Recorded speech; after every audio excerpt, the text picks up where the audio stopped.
Still waiting for a big smile out of you. You're up 2-0. What's the story? Are you not happy, or you're only half happy, or? Still to be happy about. You're up 2-0. Job's not finished. Job finished? I don't think so. How did you get that mentality of just being like, I need to get over this. Like, I need to get over myself? You know, trial and error. You know, you grow up and you make game-winning shots and it's awesome. And you come back the next day and miss a game-winning shot and it's misery. And then the next day comes and you're back playing again. And you understand that life has this cyclical nature where it's, you know, what you do on Monday is fantastic, but then Tuesday is a bad day. But guess what? There's Wednesday. Yeah. So are we just supposed to live our lives like this the whole time? You know, versus just staying like this and understanding that it's really just a journey of evolution every day. It's just constant improvement, constant curiosity, constantly getting better.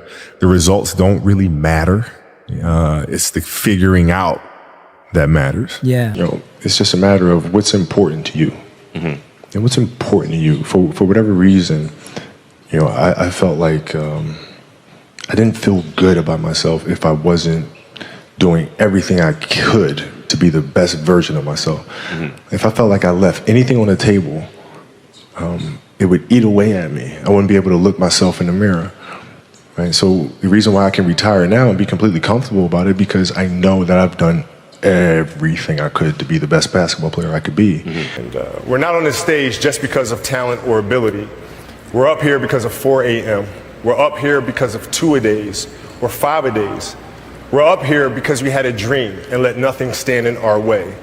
If anything tried to bring us down, we used it to make us stronger. We were never satisfied, never finished, will never be retired. I'm sleeping at 4 a.m. You're working out.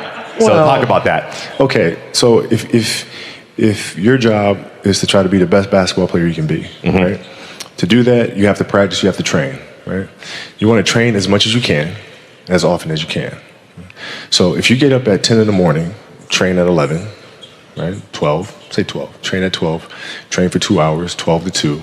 You have to let your body recover. So you eat, recover, whatever. You get back out, you train, start training again at 6. Train from 6 to 8, right? And now you go home, you shower, you eat dinner, you go to bed, you wake up, you do it again, right? Those are 2 sessions, right? Now imagine you wake up at 3, you train at 4. You go 4 to 6, come home, breakfast, relax, blah, blah, blah. Now you're back at it again, 9 to 11, right? You relax, and now all of a sudden you're back at it again, 2 to 4, and now you're back at it again, you know, 7 to 9. Look how much more training I have done by simply starting at 4, right? And so now you do that, and as the years go on, the separation that you have with your competitors and your peers just grows larger and larger and larger and larger and larger. And by year 5 or 6, doesn't matter what kind of work they do in the summer, they're never going to catch up because they're 5 years behind. Right? So it makes sense to get up and start your day early because you can get more work in. You know, what I try to do is just try to be still and understand that things come and go, emotions come and go. The important thing is to accept them all, to embrace them all, and then you can choose to do with them what you want versus being controlled by emotion. You know, a lot of times I've seen players, even myself, you know, when I was younger, being consumed by a particular fear, and to the point where you're saying, okay, nah, it's not good to feel fear. I shouldn't be nervous in a situation like that. And it does nothing but grow. Versus stepping back and saying, yeah, I am nervous about the situation. Yeah, I am fearful about the situation. Well, what am I afraid of? And then you kind of unpack it. And then it gives you the ability to look at it for really what it is, which is nothing more than your imagination running its course. You know? What I've learned is to always keep going. Always. You know, there's been times, particularly early in my career, where it just feels like this is the end. But what I've come to find out is that, you know, no matter what happens, the storm eventually ends. And when the storm does end, you want to make sure that you're ready.